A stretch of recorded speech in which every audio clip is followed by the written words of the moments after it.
Itulah buktinya Bible itu bukan kitab palsu. Kalau itu kitab palsu, maka siapa yang memalsukan akan menuliskan namanya di situ, kawan. Biar dia setara Tuhan, bahkan melebihi Tuhan. Bahkan dia bisa mengatakan, hai Tuhan, kau harus memujiku. Kalau tidak, tidak ada yang akan menyembah engkau. Maka Tuhan tunduklah kepada Paulus. Dipuji-pujilah Paulus. Weh, Paulus ini hebat ini. Wah.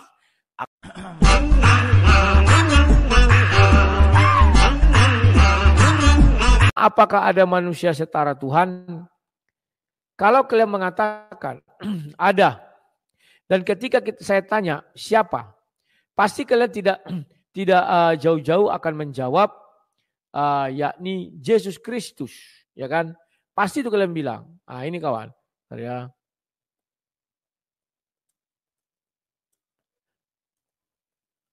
Nah, jadi kawan-kawan, ketika kalian mengatakan Tuhan Yesus Kristus, satu yang harus kalian pahami. Yang pertanyaan itu begini, adakah manusia? Yesus kan tidak manusia 100% kawan. Masih ada, Yesus itu, kalau kau mengatakan dia manusia nggak bisa, hanya manusia doang. Tetapi 100% manusia sesuai Yohanes 1 ayat 14. Dan memiliki 100% ketuhanan Yohanes 1 ayat 1. Dua ini tidak bisa kau pisah kawan. Ibaratnya ini setara. Paham ya? Bahwa Yesus di dalam dirinya ada sisi manusia dan ada sisi ketuhanan. Jadi kalau saya tanya, ada enggak manusia? Manusia yang saya bilang kawan. Yang setara dengan Yesus, setara dengan Tuhan. Ini harus kalian perhatikan pertanyaan ini baik-baik. Kalau di dalam kekristenan, betul. Ya, ada seorang manusia yang bernama Musa. Diangkat menjadi Elohim. Diangkat menjadi Yahweh. Diangkat menjadi Tuhan. Diangkat menjadi Allah. Diangkat menjadi Bapa bagi Fir'aun. Nah ini kawan. Di mana ayatnya itu? Kalian baca di Keluaran 7 ayat 1. Tetapi perhatikan. Musa hanya Tuhan bagi Fir'aun. Tidak bagi istri Fir'aun. Tidak bagi anak Fir'aun. Hanya bagi Fir'aun dia menjadi Tuhan. Pahami dulu kalian itu kawan, baru kita bicara lagi. Selagi kalian belum paham itu kita nggak bisa bicara. Nah, lantas bagaimana melihat ada nggak seorang manusia yang setara dengan Bapa di sorga? Mari kita lihat hanya satu kesetaraan itu kawan. Nah, saya mau buka ayat, aduh pakai apa yang bagus ya? Oke, sudahlah ini. Sekarang aku buka Matius 28 ayatnya yang ke-19. Nah, ini kawannya. Saya buka bahasa Indonesianya aja dulu. Ah, ini. Kalian harus memahami ini dengan baik dan benar. Begini ceritanya kawan. Di dalam ayat ini dijelaskan begini. Nah, ini. Karena itu pergilah jadikan semua bangsa muridku dan baptislah mereka dalam nama Bapa dan Anak dan Roh Kudus. Paham ya? Di sini ada 3 nama disebutkan kawan. Atau 3 objek disebutkan, subjek lah. Bapa, Anak dan Roh Kudus. Paham ya? Yang mana kira-kira di situ manusia kawan? Ya. Peristiwa ini terjadi sebelum Yesus naik ke sorga. Ingat, manusia Yesus hanya ada di bumi. Setelah dia naik ke sorga, daging dan darah tidak bisa masuk dalam kerajaan sorga. Maka daging Yesus tidak bisa masuk ke dalam kerajaan sorga. Pahami dulu itu kawan. Jadi ketika berbicara anak di situ, itu tidak lagi berbicara Yesus yang manusia. Loh, itu kan diucapkan dia 1 ayat sebelum berangkat ke sorga kawan. Beberapa ayat sebelum berangkat ke sorga terangkat. Ini perpisahan terakhir. Sekarang Yesus sudah di sorga. Maka yang berlaku Yohanes 1 ayat 1. Jadi ada enggak manusia di situ yang setara dengan Tuhan? Jawabnya tidak ada. Yang ada itu betul Bapa. Yang kedua, anak-anak sekarang sudah dalam tubuh kemuliaannya dan dia sudah kembali ke dalam Bapa di sorga, kepada Bapa sorga. Ya, Yesaya 55 ayat 11. Baru yang ketiga, Roh Kudus. 3, roh. Pahami kalian baik-baik.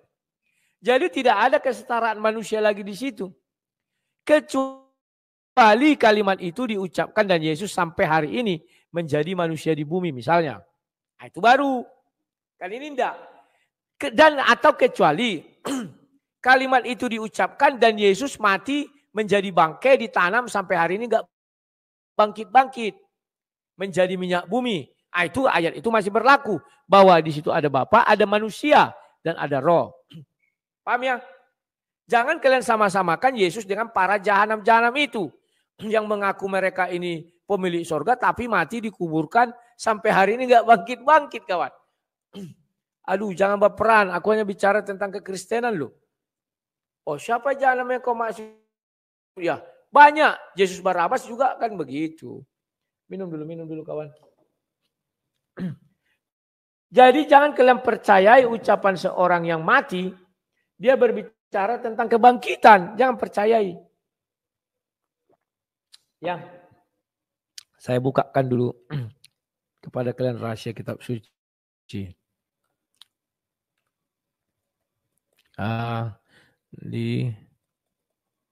Ya,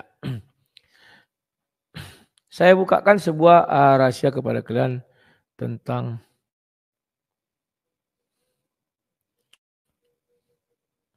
ya.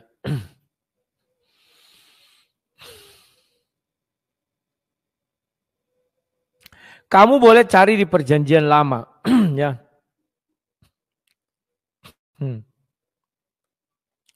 Carikan saya di perjanjian lama. Ada di situ Nabi berbicara tentang kebangkitan.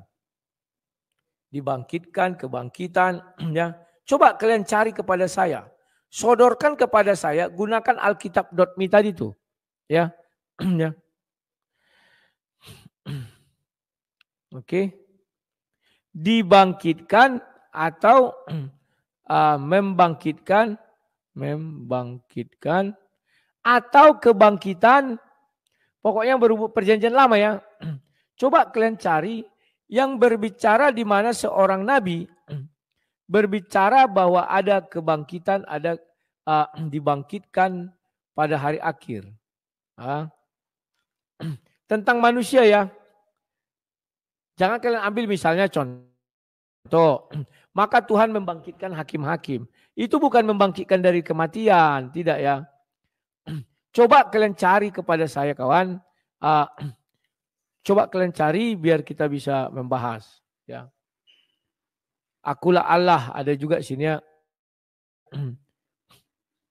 Membangkitkan orang kasdim. Membangkitkan seorang gembala. Membangkitkan satu bangsa. Ya. Cari kalian bahwa di situ ada sebuah janji setelah kematian ada kebangkitan dan ada jalan menuju surga.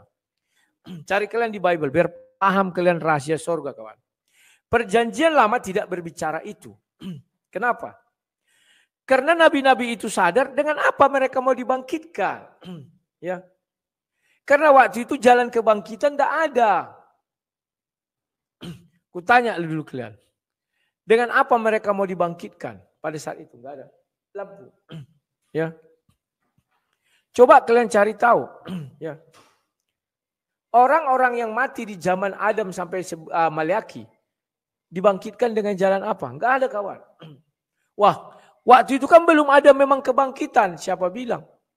Tuhan yang punya kuasa. Bisa aja Tuhan membangkitkan kan. Tapi kenapa pada saat itu tidak ada Nabi bicara, oh kita akan dibangkitkan. Tidak ada kawan.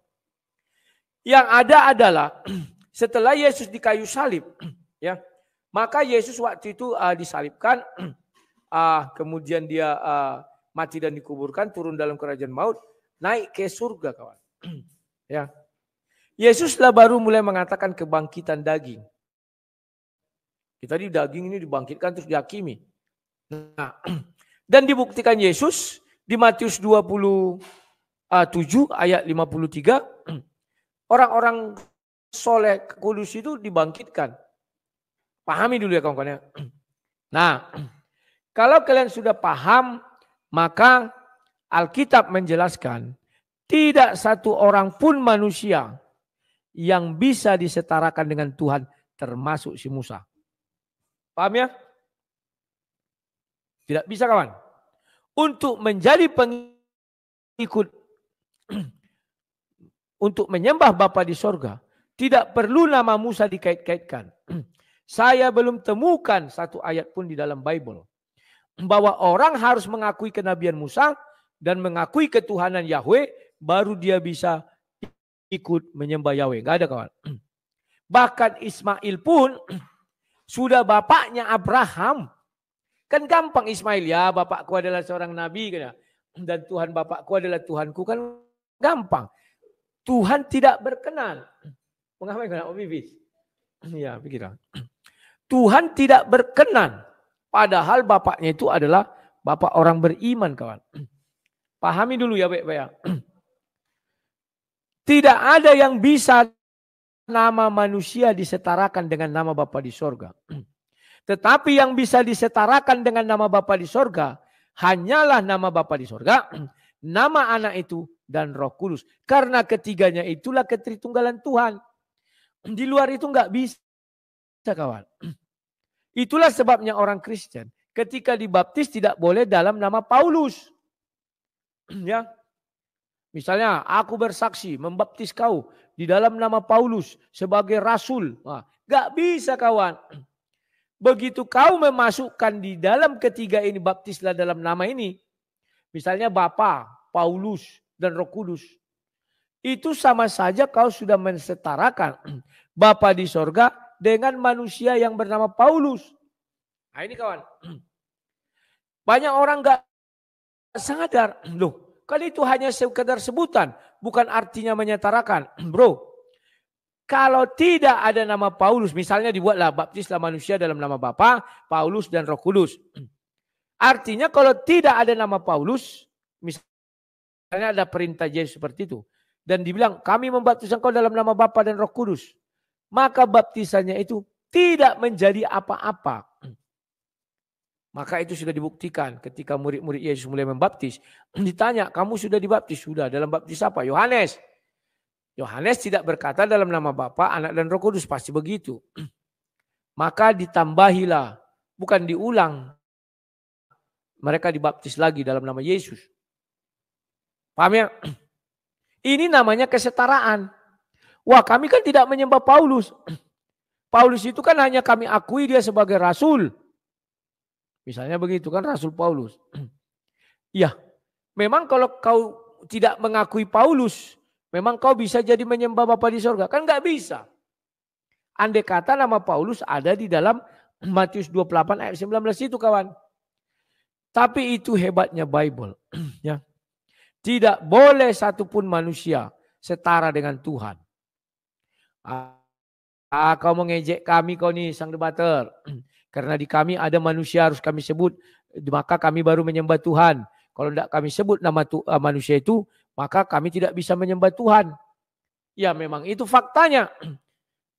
Di dalam ajaran Kristen, kalau ada misalnya katakanlah penyembah batu atau penyembah apa, yang harus menyebutkan nama manusia, maka dia baru bisa menyembah batu atau Tuhannya yang berupa batu itu. Artinya Tuhannya memang setara dengan manusia itu.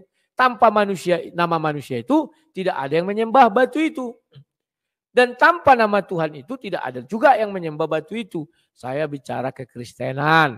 Mohon diperhatikan. Paham ya? Itulah yang dinamakan kesetaraan. Mereka berbagi kekuasaan. Mereka sharing kekuasaan. Kalau satu enggak ada, maka ini tidak menjadi Tuhan. Kalau satu tidak ada, maka ini tidak menjadi nabi atau rasul. Kayak Paulus misalnya. Paham ya? Harus ada dua-duanya. Barulah manusia ini bisa berbakti kepada Tuhan. Jadi Tuhan ini sangat terikat kepada manusia ini. Kalau nama manusia itu tidak disebutkan, maka dia tidak menjadi Tuhan. Karena tidak akan ada yang menyembah dia. Kawan, Tuhan itu ada karena ada yang menyembah dia, titik. Kalau nggak ada yang menyembah dia, berarti Tuhan itu nggak ada. Contoh, makanya selalu saya katakan, berbahagialah kalian karena Yesus datang tidak membawa agama. Ya. Kalau Yesus datang membawa agama, perhatikan baik-baik.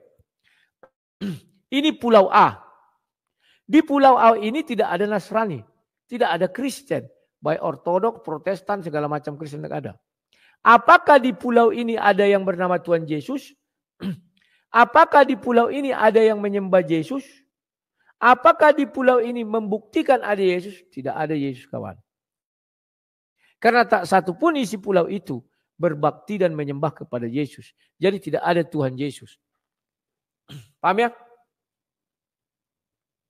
Itu kalau kalian pahami baik-baik, kawan. Nah, jadi Tuhan itu ada karena ada yang menyembah. Kalau nggak ada menyembah dia, nggak akan jadi Tuhan dia, kawan. Loh. Contoh Tuhan itu kan yang awal. Paham kan, Alfa dan Omega. Kalau dia sendirian, nggak ada yang menyembah dia. Apakah dia dikatakan Tuhan? Siapa yang mau mengakui dia Tuhan? Nggak ada kan? Hanya dia sendiri. Ngerti kalian? Contoh saya hidup di hutan lah. Sendiri saya nggak ada harimau, nggak ada semuanya. Siapa yang mau mengakui saya manusia situ? Nggak ada. Siapa yang mau mengakui saya raja hutan situ? Nggak ada, kawan. Demikian juga Tuhan. Sekarang kau belajar kami filsafat. Enggak. Saya mau ngajari kalian bagaimana berpikir membuka rongga kosong di tengah otak kalian. Biar kalian mengenal bahwa ada Tuhan yang tidak menjadi Tuhan kalau tidak ada manusia. Kalau manusia itu, dia terikat sama manusia. Kalau tidak ada manusia itu, maka dia tidak menjadi Tuhan, kawan. Nah ini. Tidak menjadi Tuhan. Dan kalau tidak ada Tuhan, manusia ini pun tidak menjadi rasul. Seperti Rasul Paulus yang kubilang tadi. Baru inilah satu-satunya di muka bumi. Tuhan terikat kepada seorang manusia. Kalau tidak ada manusia ini, dia tidak akan menjadi Tuhan. Contoh aku bilang, ini satu pulau. Tak ada yang bertuhan di sini beragama Kristen. Makanya tidak datang bawa agama kan. Tak ada sini yang beragama Kristen, kawan. Siapa yang mereka sembah? Bukan Yesus. Bukan Bapa di sorga. Karena tidak ada situ agama Kristen. Paham ya? Tapi itu lebatnya Yesus. Yesus datang tidak membawa agama. Jadi sekalipun tidak ada di situ orang Kristen. Yesus sudah berkata bahwa rancangan dari Tuhan, rancangan damai sejahtera. Jikalau ada orang di tempat itu yang berbuat kebaikan. Artinya Tuhan Yesus ada di sana. Hebat kan pengajaran sang debater? Hebat. Paham enggak? Tuhan itu enggak perlu agama. Tuhan enggak perlu agama. Agama perlu Tuhan. Kalau enggak ada Tuhan, agama itu dianggap enggak ada. Paham ya? Alkitab mengajarkan kita di mana ada kebaikan di situ ada Tuhan. Titik. Berbeda dengan yang palsu. Selagi belum ada agama itu di situ enggak ada Tuhannya. Mana mau dia menjadi Tuhan orang itu? Contoh, di dalam ajaran orang Kristen ada juga dikatakan kafir. Mau enggak Tuhan Yesus itu menjadi Tuhannya orang kafir? Enggak mau dia, kawan. Karena dia membawa agama misalnya. Tapi untungnya Yesus tidak datang membawa agama. Maka di dalam diri orang kafir, setiap ada kebaikan setitik pun itu dari Tuhan yang punya dunia ini. Tapi jikalau Yesus datang membawa agama, kawan. Tidak, saya tidak mau jadi Tuhannya orang kafir itu katanya. Gak mau dia, kawan. Saya hanya Tuhan bagi agama ini. Jadi kalau nggak ada agama itu di dalam satu pulau, Tuhan itu bagi orang satu pulau itu tidak pernah ada. Paham kalian maksud saya? Ini memang bahasanya agak-agak tinggi-tinggi juga ini. Sebenarnya nggak tinggi, rendah kawan. Lah, nggak ada orang satu pulau itu beragama tersebut. Katakanlah agama gombal-gambul. Tuhannya gombal-gambul. Ya kan? Karena agama gombal-gambul diturunkan Tuhan gombal-gambul. Sementara di dalam satu pulau ini tidak ada penganut agama penggombal-gambul. Yang ada katakanlah penganut agama katakanlah Buddha. Paham ya?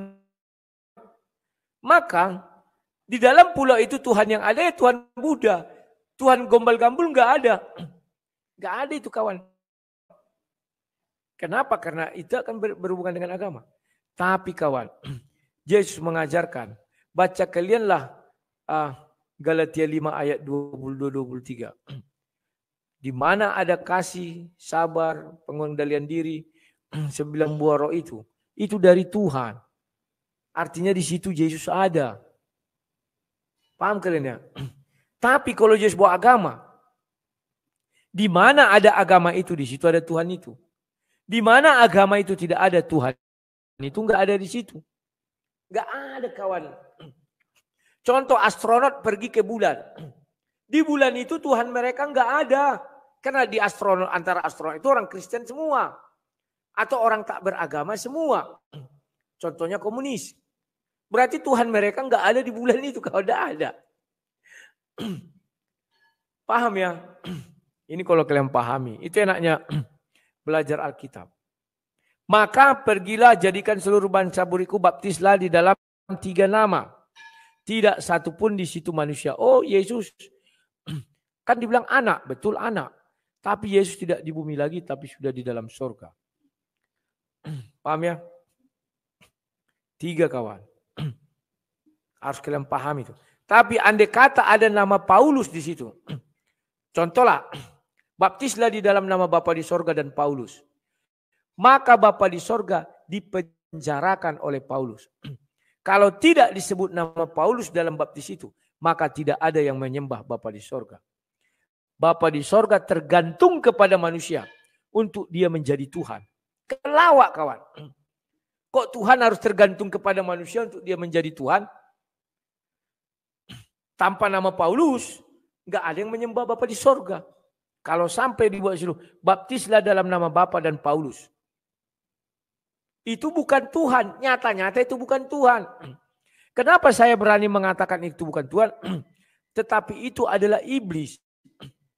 Karena iblis butuh broker di muka bumi ini. Dia nggak perlu capek-capek menggoda-goda semua manusia, nggak perlu. Cukup dicarinya seorang broker. Dapatlah broker itu kita tambahkan namanya Paulus. Jadi siapa yang tidak mengakui atau mengucap Paulus ini dalam baptis itu, dia tidak menyembah iblis ini. Cuman disamarkannya seolah-olah iblis ini adalah Tuhan. Padahal tanpa nama Paulus dia tidak ada yang menyembah. Itulah ciri-ciri iblis. Broker iblis. Dibuatnya ada di muka bumi ini kawan. Paham ya? Memang berat ini. Ya, makanya aku tidak mau membuka sama kalian sebuah link. Karena nanti kalian kira saya bicara agama A. Tidak, saya nggak ada urusan dengan agama lain. Saya hanya bicara agama Kristen. Ya kawan-kawan ya. Nah, kalian sudah paham ya. Kalau kalian sudah paham, pelajarilah cara sang debater berbicara. Karena kami ini akan ada limitnya. Kami akan game over dari muka bumi ini. Tidak tahu kapan. Tetapi kalian yang muda-muda, kalianlah pengganti kami. Kalau dari sekarang kalian tidak melatih lidah kalian. Kalian hanya melakukan hujatan. Sudahlah, penjara itulah tempat kau. Banyak sekarang anak muda yang berpotensi. Tapi mereka tak mau melatih lidahnya. Biarlah kalian lidah parlecem. Orang Batak bilang parlecem. Tidak. Cerdik seperti ular. Lidah ular itu bercabang kawan. Hebatnya Bible mengajari kita banyak perumpamaan. Kalau orang dulu hanya mengatakan, oh cerdik ular itu adalah binatang paling cerdik di zaman Adam dan Hawa. Itu dangkal. Semua orang sudah tahu. Lihat bagaimana kenapa dikatakan cerdik seperti ular. Lidahnya bercabang. Keluar masuk. Cerdik dia kawan. Orang cerdik satu diucapkannya tapi bercabang. Nah ini kawan. Sudah. Tetapi harus tulus seperti burung merpati. Enggak dibilang tulus seperti si tulus. Tapi burung merpati. Burung merpati, kau terbangkan betinanya, kau gini-gini kan, kembali itu kawan. Paham ya? Ini harus kalian pahami kawan. Sudah. Kalau kalian sudah paham, jadi kalau ada pertanyaan, apakah ada manusia yang setara dengan Tuhan? Ada. Yakni manusia yang selalu dikait-kaitkan dengan Tuhan. Jikalau manusia itu tidak dikaitkan dengan Tuhan, maka tidak ada yang menyembah Tuhan itu. Itulah manusia yang setara dengan Tuhan. Bahkan boleh dikatakan dia Tuhan itu sendiri. Aku dan Bapa adalah satu, kata Yesus. Kan begitu. Contohnya apa? Kalau di dalam pembaptisan, sudah mau aku bilang dua pembaptisan kawan. Jangan yang lain-lain. Andai kata di dalam baptis dikatakan, pergilah jadikan seluruh bangsa muridku. Matius 28 ayat 19. Baptislah di dalam nama Bapa di sorga dan Paulus. Itu contoh yang bisa saya katakan. Andai kata itu ada. Maka boleh saya pastikan. Paulus inilah Tuhan juga. Karena tanpa Paulus tidak ada akan terjadi Tuhan. Tidak ada menyembah Bapa di sorga. Tidak ada yang mengatakan dia Tuhan. Tapi Paulus inilah tergantung segala sesuatunya. Segala sesuatu tergantung dalam Paulus ini. Kalau kau tidak menyebut nama Paulus, maka dalam baptis tadi ya, maka Bapa di sorga tidak ada yang menyembah dia. Nah, itu biar tahu kalian kawan. Jadi di sini posisi Paulus apa? Sekalipun dia manusia, dia adalah Tuhan. Dia adalah penentu Tuhan itu. Tanpa dia tidak ada Tuhan. Ah, luar biasa. Pauluslah yang di atas Tuhan. Nah, maka kalau begitu ya, andai kata di dalam baptis itu, pergilah jadikan seluruh bangsa muridku. Baptislah di dalam nama Bapa di sorga dan Paulus. Misalnya. Paulus di atas Tuhan. Nah ini. Loh, kalau nggak disebut nama Paulus, apa ada Tuhan? Nggak ada. Apa ada yang menyembah dia? Nggak ada. Apa ada yang sujud kepada dia? Nggak ada. Hei Tuhan, kau tergantung kepadaku. Itulah hebatnya Paulus, sempat namanya disebut seperti itu. Tanpa namaku tidak ada yang akan menyembah kau. Diancamnya Tuhan. Bisa kawan. Maka Paulus bisa mengatur Tuhan. Paulus berbuat jahat, turun ayat. Kan bisa gitu kawan. Karena tanpa nama Paulus tidak akan ada yang menyembah Bapa di sorga. Makanya suka-suka Paulus di muka bumi. Dia mau mempateni orang, mau menangkoi orang, suka-suka dia. Mau mentuncit orang sana sini, lo aku Tuhan lo. Lebih dari Tuhan. Kalau tidak ada namaku, kau tidak ada yang menyembah. Hati-hati kau Tuhan. Apapun yang kulakukan, benarkan. Sekalipun itu dosa, benarkan. Itulah yang terjadi kawan. Belum lagi Paulus ini berbuat dosa, sudah dibenarkan, sudah diampuni dia kawan. Apalagi di kemudian hari, 10 tahun lagi, 20 tahun lagi dia berbuat dosa. Jangankan hari ini, berbuat dosa Pak Rasul Paulus 5 tahun lagi, 7 tahun lagi. Diampuni juga, karena tanpa dia tidak ada Tuhan. Tanpa Paulus tak ada yang menyembah Tuhan itu. Pahami kalian itu baik-baik dengan baik dan benar kawan. Andai kata di dalam baptisan disebutkan, baptislah mereka, pergilah jadikan seluruh bangsa muridku. Baptislah di dalam nama Bapa, Paulus. Misalnya 2 itu aja disebutkan. Ngeri kawan, ini namanya Dwitunggal. Kalau kita Tritunggal, maka dibilang Bapa, Anak dan Roh Kudus Tritunggal. Kalau Bapa dan Paulus kian Dwitunggal. Kenapa Paulus? Kalau memang Bible itu palsu, kenapa tidak dikatakan pergilah jadikan seluruh bangsa muridku, baptislah dalam nama Bapa dan Paulus. Kan bisa aja Paulus mengadakan kudeta. Bisa aja kan? Karena dia nak rasul setelah rasul yang 120 itu. Paulus mengadakan kudeta, bisa kawan, dan sangat mungkin. Paham kalian? Enak kan bicara Bible sama sang debater. Itulah buktinya Bible itu bukan kitab palsu.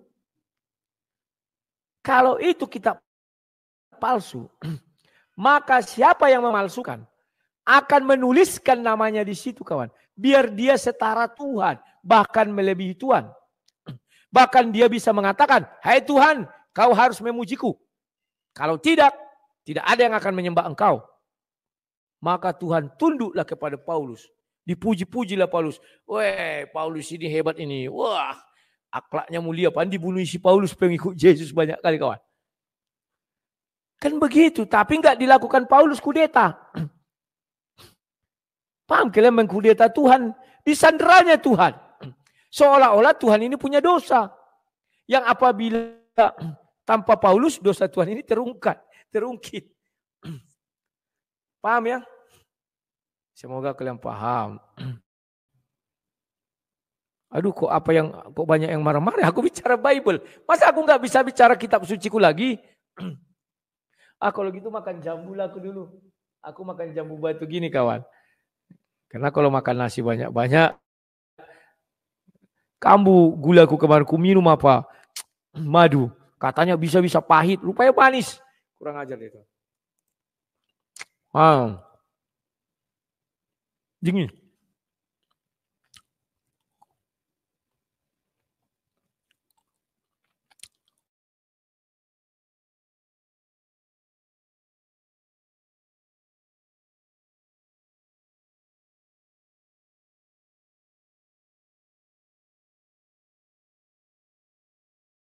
Ya. Sekarang kalian sudah lihat ya. Karena itu pergilah jadikan semua bangsa muridku dan baptislah mereka di dalam nama Bapa, Anak dan Roh Kudus. Di situ tidak ada lagi manusianya Yesus. Anak yang dimaksud adalah anak yang sekarang di sorga. Paham ya? Dan hebatnya Alkitab itu adalah firman Tuhan yang sesungguhnya Tuhan. Kalau itu karangan manusia, sudah pasti tentu, barang tentu. Dia akan dituliskan, pergilah jadikan seluruh bangsa muridku. Baptislah di dalam nama Bapa, Petrus dan Paulus. Misalnya begitu. Kan bisa saja. Loh, kenapa harus dibaptis dalam nama Petrus? Loh, Petrus itu kan pemegang kunci sorga. Siapa yang nggak percaya sama Petrus, dia nggak percaya kepada Bapa. Kan bisa aja begitu. Tapi Alkitab itu dari Tuhan, kawan. Tidak dituliskannya nama manusia situ. Pergilah jadikan seluruh bangsa muridku. Baptislah di dalam nama Bapa dan Petrus. Terpenjara Tuhan kalian buat, kawan. Tuhan bisa di bawah kakimu. Hai Tuhan, kalau kau tidak mengampuni dosaku hari ini, kemarin, dan yang akan datang. Ku bilang sama orang, tidak ada orang yang bisa bertuhan sama kau langsung. Harus melalui aku. Kan ini. Tidak ada orang yang bertuhan kepadamu Tuhan kalau tidak melalui aku. Kalau Yesus lain. Akulah jalan dan kebenaran dan hidup. Tidak ada yang sampai kepada Bapa kalau tidak melalui. Sampai katanya. Bukan dikatakan Yesus tidak ada yang menyembah Bapa kalau tidak melalui aku. Kenapa Yesus harus mengatakan gitu? Karena dia kan firman. Akulah, aku itu ganti firman. Firman Tuhanlah jalan dan kebenaran dan hidup. Tidak ada yang sampai kepada Bapa kalau tidak melalui firman Tuhan. Substitusikan. Pahami dulu hebatnya Bible itu bicara, kawan. Tapi andai kata di situ ada nama Petrus, akulah jalan. Petruslah jalan kebenaran dan hidup. Tidak ada yang sampai kepada Bapa kalau tidak melalui Petrus. Terpenjara Tuhan kau buat, kawan. Terpenjara. Tidak akan ada yang menyembah Tuhan itu kalau nggak menyebut-nyebut nama Petrus dalam baptis itu.